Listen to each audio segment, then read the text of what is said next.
प्यारे बच्चों, आज की इस वीडियो के अंदर हम टॉपिक पढ़ेंगे विद्युत द्विध्रुव। ये टॉपिक है हमारे पास विद्युत द्विध्रुव। तो विद्युत द्विध्रुव का मतलब है कि परिमाण में समान, दिशा में विपरीत और आवेशों के बीच की दूरी को बहुत ही अल्प। तो इस समायोजन को विद्युत द्विध्रुव कहते हैं। परिमाण में समान, दिशा में विपरीत, एक प्लस का एक माइनस का, और बीच की दूरी बहुत ही अल्प हो तो आवेशों के इस समायोजन को विद्युत द्विध्रुव कहते हैं। ये बीच की दूरी बहुत ही अल्प होती है, 2a। तो कई बुक में इसको 2l मान रखा है, तो आपने इसको 2a ही मानना है, इसको बीच की दूरी को। तो विद्युत द्विध्रुव का मतलब क्या हुआ? परिमाण में समान, दिशा में विपरीत आवेशों का ऐसा युग्म जिनके मध्य की दूरी बहुत ही अल्प हो, उसे विद्युत द्विध्रुव कहते हैं। फिर आता है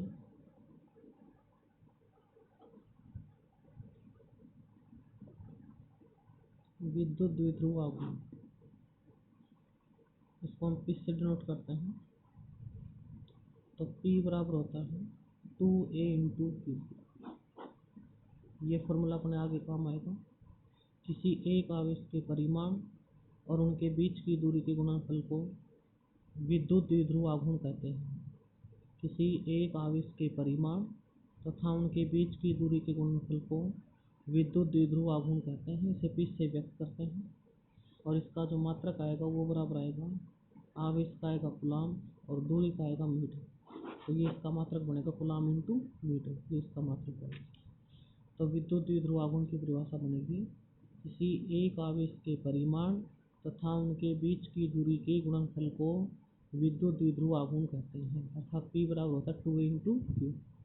इसकी बीमा बनाएंगे। देखो ये दूरी के लिए L1, ये आवेश Q बराबर क्या होता है? I t। तो धारा के लिए A1, समय के लिए T1। तो L1 A1 T1 ये इसकी डायमेंशन बनी विद्युत द्विध्रुव आघूर्ण। जो P होता है एक सदिश राशि होती है। P एक सदिश राशि होती है।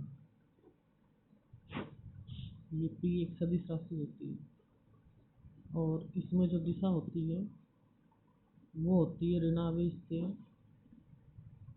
धनावेश की। ये इसकी डायरेक्शन है। P एक सदिश राशि होती है और इसमें दिशा होती है ऋणावेश से धनावेश की। तो आपसे ये सवाल निकल के आया कि E व P में अंतर बताओ। अंतर बताने के लिए तो जो E होता है इसमें डायरेक्शन होती है धनावेश से ऋणावेश की तरफ। ये बल रेखाएं धनावेश से निकलकर ऋणावेश के ऊपर समाप्त होती है। और जो P होता है इसमें ये ऋणावेश से एंटर करके और धनावेश के ऊपर जाती है। तो ये इसकी डायरेक्शन होती है। तो ये डिफरेंस होता है दोनों में। विद्युत क्षेत्र में जो डायरेक्शन होती है वो धनावेश से ऋणावेश की तरफ, और जो P में डायरेक्शन होती है वो होती है ऋणावेश से धनावेश की तरफ। इनकी तरफ डायरेक्शन होती है। इसके बाद हमारे पास जो टॉपिक आता है वो ये आता है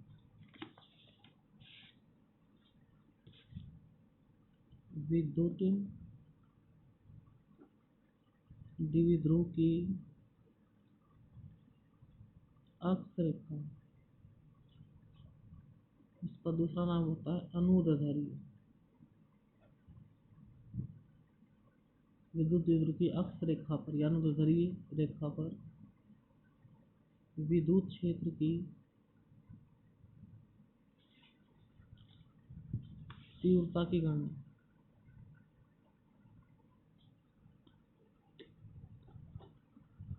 विद्युत द्विध्रुव की अक्ष रेखा पर विद्युत क्षेत्र की तीव्रता की गणना।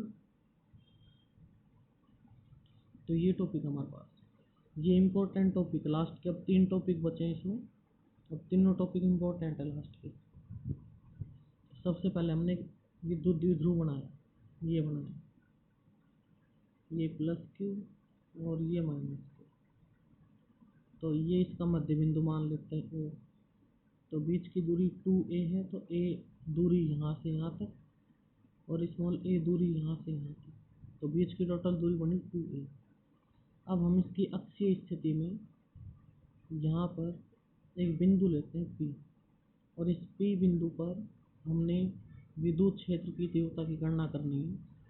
तो हमने ऐसा माना कि जो ये P बिंदु है ये इस O बिंदु से स्मॉल r दूरी पर स्थित है, स्मॉल r दूरी पर ही। तो E बराबर होता है KQ/r²। तो एक आवेश के कारण एक विद्युत क्षेत्र की तीव्रता होती है। तो हमने ऐसा माना कि जो धनावेश है इसके कारण विद्युत क्षेत्र की तीव्रता है E1, और जो ये ऋणावेश है इस कारण विद्युत क्षेत्र की तीव्रता है E2 ये। तो अब इस P पॉइंट पर E1 इस डायरेक्शन में लग रहा है, E2 इस डायरेक्शन में लग रहा है, और इस P पॉइंट पर जो परिणामी विद्युत क्षेत्र की तीव्रता है वो है अपने पास E। ये परिणामी विद्युत क्षेत्र की तीव्रता है E। तो जो E का मान आएगा वो E बराबर आएगा E1 माइनस E2, ये आ जाएगा अपने पास, क्योंकि ये परिमाण में समान दिशा में विपरीत, तो ये अपने पास आ जाएगा E बराबर E1 माइनस E2, क्योंकि E1 ग्रेटर देन E2। ये परिणामी विद्युत क्षेत्र आएगा अपने पास। अगर ये दोनों एक ही डायरेक्शन में होते तो इन दोनों को जोड़ देते, जैसा निरक्षीय स्थिति में आएगा अगले वाले टॉपिक के अंदर। तो E बराबर आया E1 माइनस E2, ये समीकरण नंबर 1। हम केवल परिमाण लेके चल रहे हैं, दिशा नहीं लिया पढ़ने, ये लिया है E बराबर E1 माइनस E2 समीकरण नंबर 1। अब यहाँ पे E1 का मान निकालते हैं। अब E1 जो विद्युत क्षेत्र की तीव्रता है ये इस धनावेश के कारण और यहाँ पर है P पॉइंट पर, तो अपने को यहाँ से और यहाँ तक की दूरी चाहिए। तो यहाँ से और यहाँ तक है टोटल R, ये है स्मॉल a। तो ये जो बीच की दूरी बचेगी, ये जो दूरी बचेगी यहाँ से यहाँ तक की, ये बचेगी R माइनस a, ये R माइनस a बचेगी। इस टोटल दूरी में से ये पीछे वाली दूरी घटा दो तो ये यहाँ से यहाँ तक बच जाएगी R माइनस a। तो अपने पास E बराबर आ जाएगा KQ/r²। ये फॉर्मूला था R की जगह आएगा R माइनस 1 का होल स्क्वायर, फिर माइनस। अब अपन ने यहाँ पे E2, अब E2 किसके कारण है, ये है इस ऋणावेश के कारण। तो यहाँ से यहाँ तक की जो दूरी आएगी वो आएगी R प्लस a, यहाँ से यहाँ तक की दूरी ये R प्लस a। तो माइनस का KQ, हमने यहाँ पे परिमाण लेना है खाली, दिशा नहीं लेनी प्लस माइनस, और दूरी है इसके कारण और यहाँ पे कैलकुलेट करना है, तो दूरी आएगी R प्लस 1 का होल स्क्वायर।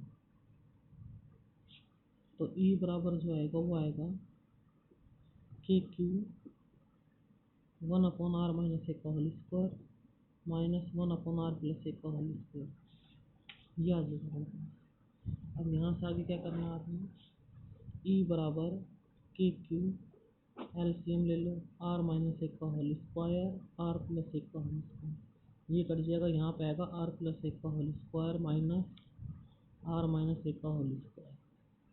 तो E बराबर आएगा KQ A प्लस बी का होल स्क्वायर, तो ये आएगा अपने पास A प्लस बी का whole square, A square plus B square plus 2AB, फिर minus A square plus B square minus 2AB upon में R square minus A square का होल स्क्वायर, ये आ जाएगा अपने पास। इसको A प्लस बी के होल स्क्वायर से खोल दिया, इसको A माइनस बी के होल स्क्वायर से खोल दिया, और नीचे A plus B A minus B, ये फॉर्म बनेगी, तो A square minus B square. तो द्विध्रुव के बीच की दूरी बहुत ही अल्प होती है, द्विध्रुव के बीच की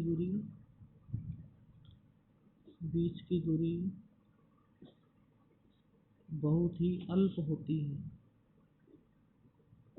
अतः R का मान बहुत बड़ा है A की तुलना में, और R स्क्वायर और भी बड़ा होगा A स्क्वायर की तुलना में। तो A स्क्वायर को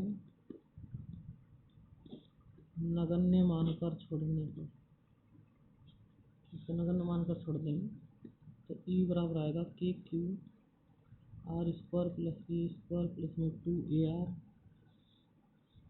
माइनस का R square minus A square plus में 2AR और अपॉन में आर स्क्वायर माइनस 0 का स्क्वायर का होल स्क्वायर। ये आ जाएगा अपने पास। यहाँ पे ये जो ए स्क्वायर इसको नगण्य मान कर छोड़ देंगे, 0 मान के छोड़ देंगे, तो ये कट जाएगा अपने पास ये यहाँ पे।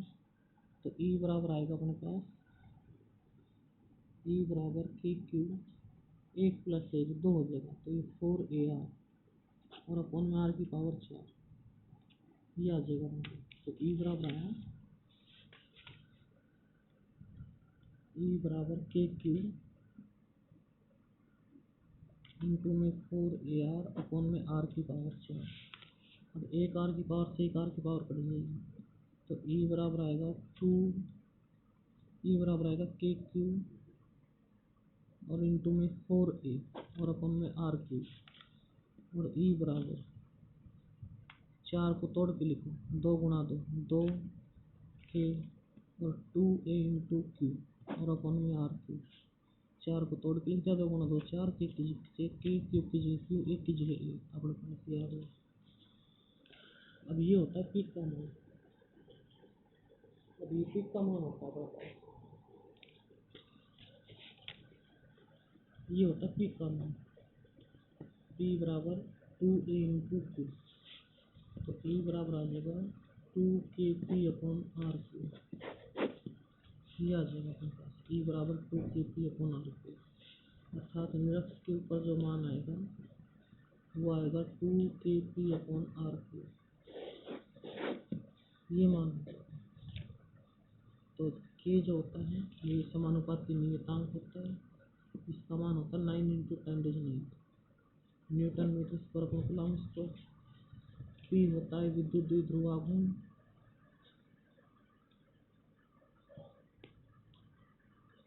और आर बराबर होती है दूरी, ये दूरी 4 होती है। तो ये इन नोटेशन का मतलब अर्थ है। तो ये साफ निकाल लिया आपने। अब इसका अगला टॉपिक करते हैं तो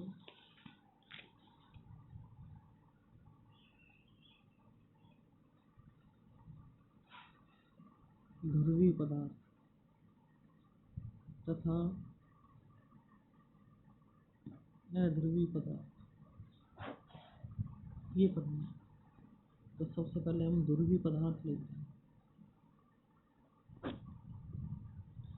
तो ध्रुवीय पदार्थ वे पदार्थ होते हैं जिनमें धनावेश व ऋणावेश का केंद्र अलग अलग होता है।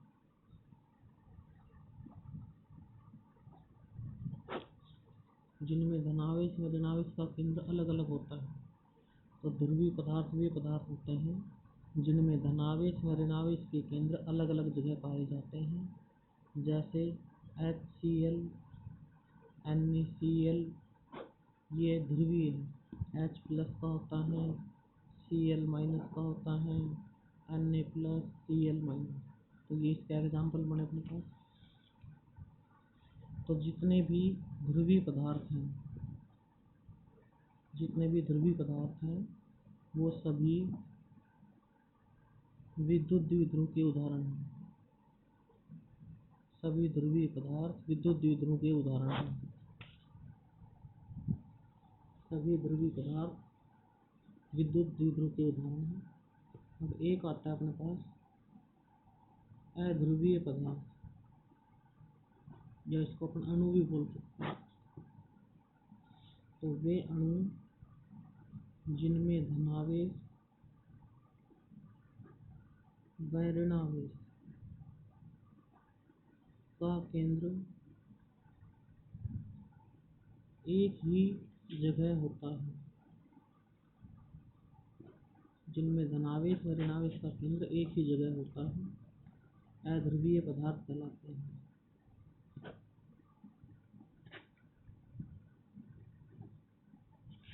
अध्रुवीय पदार्थ कहलाते हैं, एक ही जगह होते हैं जिसमें धनावेश ऋणावेश। जैसे होता है अपने पास H2O, जैसे H2 होता है अपने पास, और सूर्य H2O तो इसका एग्जाम्पल है। अब अपने पास आता है कि भाई ये विद्युत द्विध्रुव है अपने पास, ये प्लस का क्यू, ये माइनस का क्यू और ये बीच की दूरी। तो यदि इन आवेशों का मान बहुत ही अधिक हो जाए, यदि इन आवेशों का मान बहुत अधिक हो जाए, यदि आवेश का मान बहुत अधिक हो जाए और बीच की दूरी का मान बहुत ही अल्प हो जाए,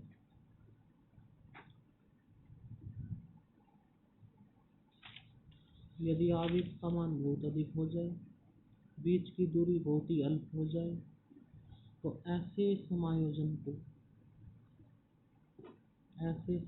को आदर्श विद्युत द्विध्रुव कहते हैं। ऐसे समायोजन को आदर्श विद्युत द्विध्रुव कहते हैं। यदि किसी निकाय में आवेश का मान बहुत अधिक हो जाए और बीच की दूरी बहुत ही अल्प हो जाए, तो ऐसे द्विध्रुव को आदर्श विद्युत द्विध्रुव कहते हैं। तो ये पढ़ना है आज की क्लास में, बस इतना ही आपने।